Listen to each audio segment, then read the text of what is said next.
Assalamualaikum warahmatullahi wabarakatuh. Perkenalkan, selamat pagi dulu. Perkenalkan, nama saya Bilal Barafika Ulihi dari program studi Rekayasa Instrumentasi dan Otomasi angkatan 2022.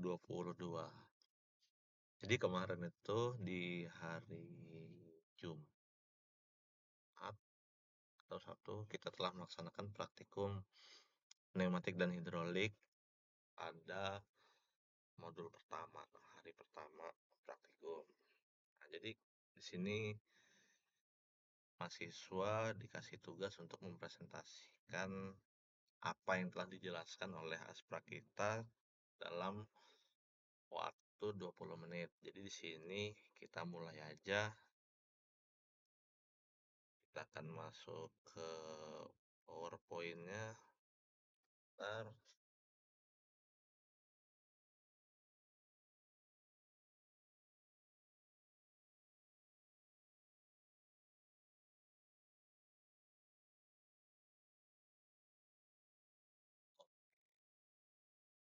modul 1 yaitu topiknya keselamatan dan kesehatan kerja dalam laboratorium pneumatik dan hidrolik. Pada kesempatan kali ini, saya akan mempresentasikan materi keselamatan dan kesehatan kerja dalam laboratorium pneumatik dan hidrolik yang merupakan modul pertama pada praktikum kita. Yang pertama, apa yang terjadi kalau silinder pneumatik bergerak saat tangan kita masih di jalurnya? Teman-teman pernah bayangkan nggak sih apa yang terjadi saat silinder pneumatik itu tiba-tiba bergerak sementara tangan kita itu masih ada di jalurnya? Atau mana yang lebih berbahaya, kebocoran udara bertekanan tinggi atau tegangan listrik PLC yang terbuka? Pertanyaan ini sebenarnya menggambarkan berapa pentingnya sendiri penerapan K3 di laboratorium. Karena laboratorium itu kita tidak hanya berisi perangkat elektronik aja kayak PLC, tapi juga sistem mekanik kayak silinder, kompresor, dan selang udara. Semua ini pasti punya potensi bahaya jika nggak digunain dengan benar.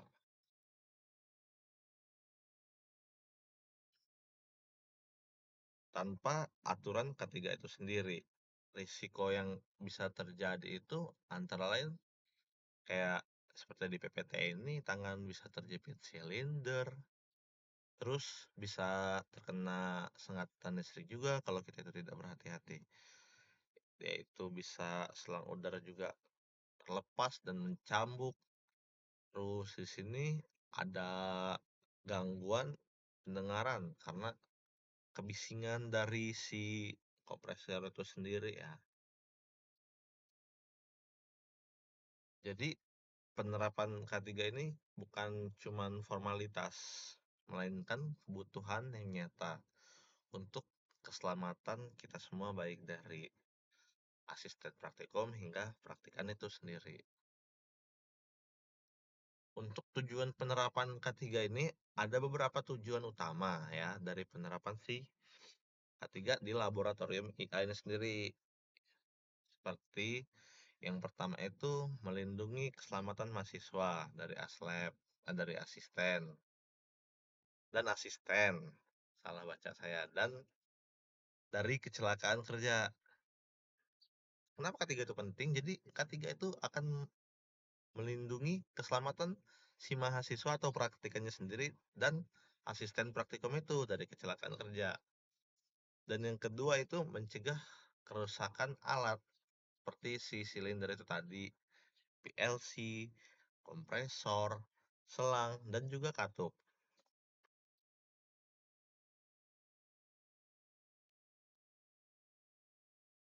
Dan yang ketiga ini untuk menumbuhkan disiplin serta budaya kerja yang aman sejak dari kita bangku kuliah saat ini. Yang keempat, menjamin kelancaran praktikum tanpa terganggu oleh insiden-insiden yang bakal terjadi. Yang kelima, membuat proses belajar jadi efisien gitu. Karena kita tuh nggak bisa fokus terus ke materi tanpa khawatir kita bisa fokus aja. Jadi kita ke materi itu kita fokus, nggak perlu khawatir tentang bahaya ini, bahaya itu. Karena kita kan kalau sudah menerapin K3 itu jadi nggak harus takut gitu. Dan yang keenam itu kita harus mastiin standar industri itu, karena di dunia kerja juga penerapan K3 itu penting. Dari ISO 45001, SMK 3 ataupun OSHA.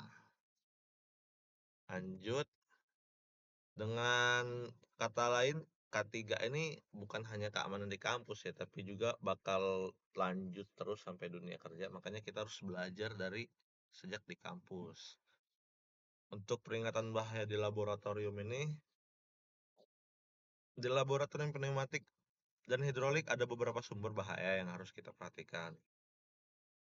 Di sini ada silinder dan aktuator yang risiko tangan terjepit, pergerakan yang mendadak, dan kebocoran udara ini yang bisa mendorong benda itu dengan keras, yang membuat pergerakan tak terkendali. PLC dan sistem kelistrikan. Risiko sengatan listrik ini bisa terjadi dikarenakan korsleting akibat dari si wiring itu yang salah. Program error yang membuat aktuator itu bergerak tak terkendali, serta kabelnya berantakan yang bisa membuat praktikan ataupun asprak selandung. Kompresor memiliki risiko udara bertekanan tinggi, mengakibatkan kebisingan, overheat, hingga kemungkinan kebakaran jika terjadi kerusakan gitu. Lanjut. Semua ini menunjukkan bahwa laboratorium kita itu penuh dengan potensi bahaya, sehingga disiplin K3 itu harus ya dilakukan. Kompresor dan APD. Untuk melindungi diri dari risiko tersebut, kita wajib menggunakan alat pelindung diri atau disingkat APD. Beberapa APD untuk melindungi mata dari serpihan atau kebocoran udara di sini ada seperti safety glasses, itu tadi untuk melindungi mata dari serpihan atau kebocoran udara. Safety shoes untuk melindungi kaki dari otot yang jatuh atau benturan. Earplug itu untuk kuping ya, seperti namanya sendiri, itu untuk meredam suara-suara dari kebisingan yang terjadi dari seperti gambar di samping itu, si kompresor. Dan sarung tangan kerja untuk melindungi tangan kita dari gesekan-gesekan ringan dari benda-benda tajam yang tidak kita inginkan yang bisa melukai tangan kita itu sih. Jadi pokoknya kita tuh harus pakai APD dengan lengkap lah. Karena apa ya, APD ini suka dianggap remeh. Padahal itu tuh nyelamatin kita kan dari cedera-cedera serius karena kesalahan-kesalahan kita sendiri juga.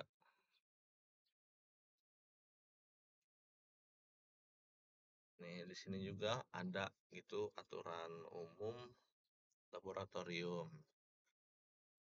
Kayak ada beberapa yang harus selalu kita penuhi gitu saat praktikum. Misal yang pertama itu kita tuh nggak boleh nyalain kompresor sama si PLC itu tanpa izin dari si asisten praktikum sendiri. Jadi kita tuh nggak boleh kayak iseng-iseng gitu tiba-tiba nyalain kompresor atau PLC. Padahal kita tuh belum dapat dari arahan si asprak itu. Tapi kita sebagai praktikan tiba-tiba coba nyalain sendiri, itu nggak boleh.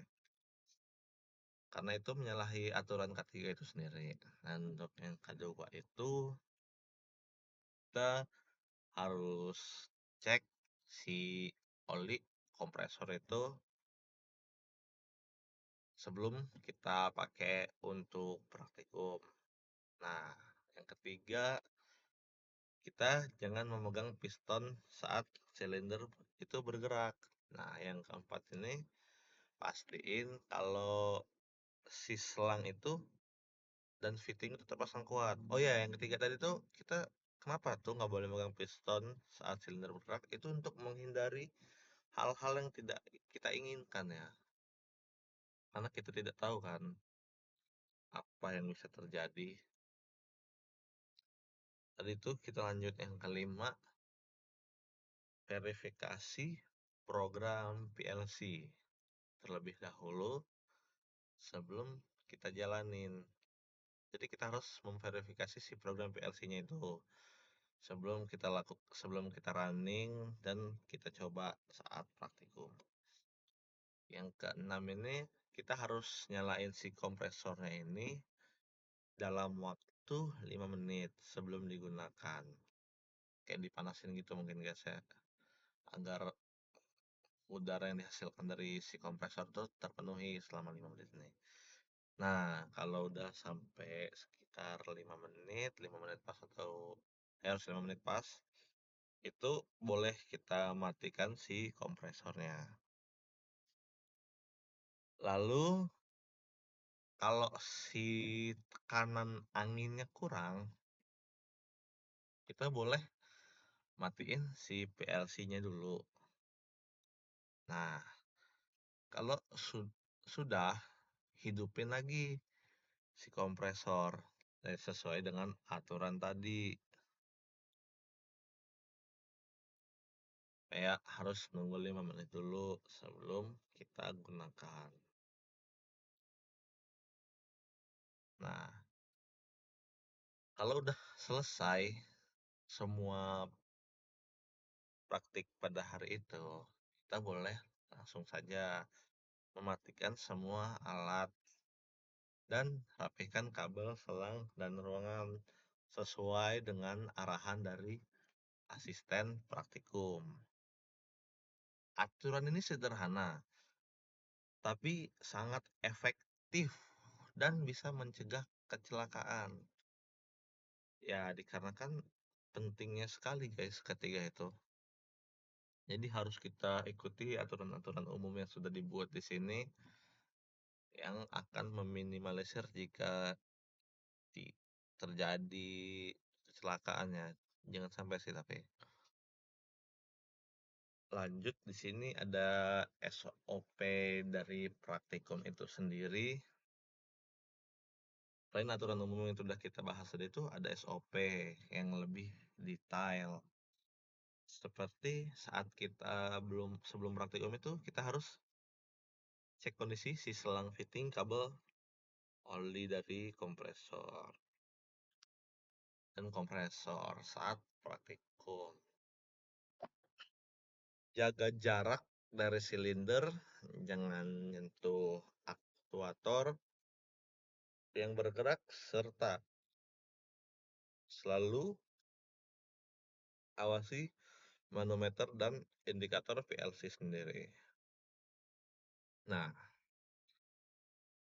saat setelah praktikum itu kita kalau udah selesai praktikum ya, kalau disesuai SOP ini kita harus matiin dulu peralatan-peralatan yang udah kita pakai itu, kita bersihin atau buang sisa tekanan udaranya. Lalu kita bisa rapihkan kabel, selang, lalu kita susun kembali kursi-kursi yang telah kita pakai. Rapihin lah pokoknya semuanya. Nah, dengan SOP ini diharapkan dari kegiatan praktikum ini bisa berjalan tertib dan aman tentunya. Karena kita nggak mau lah ya terjadi hal-hal yang tidak diinginkan. Makanya dibuat SOP praktikum ini. Di sini ada tanggap darurat.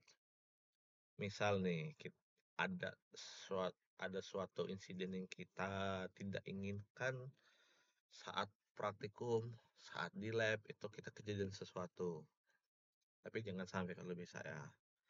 Nah, kita juga harus tahu loh, kayak gimana sih cara kita nanganin kejadian tersebut.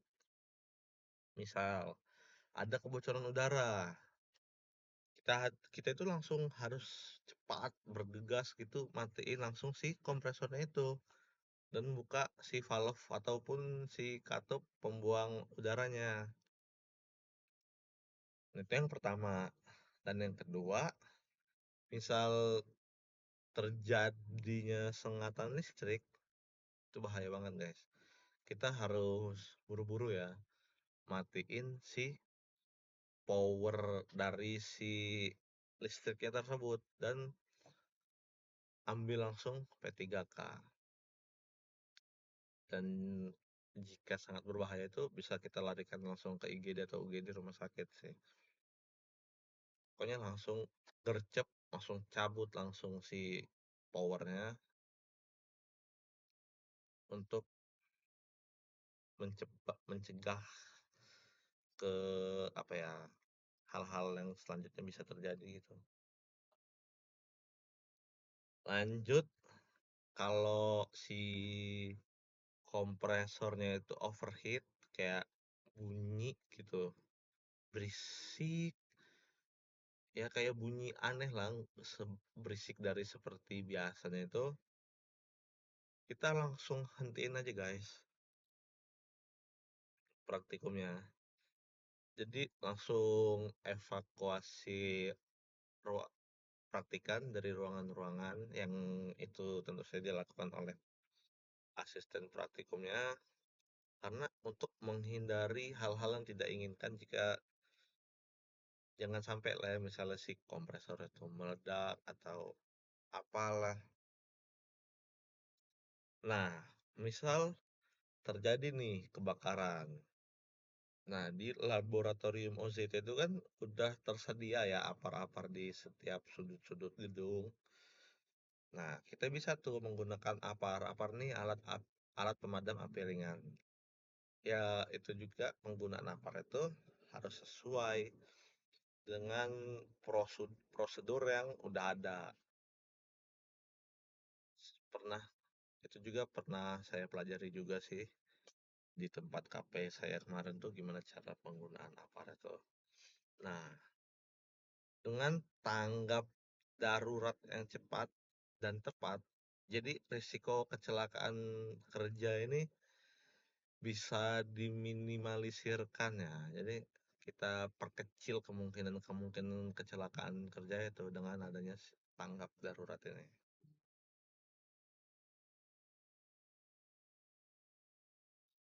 Nah, kesimpulan dari pemaparan tadi ini bisa kita simpulin bahwa K3 ini bukan hanya aturan,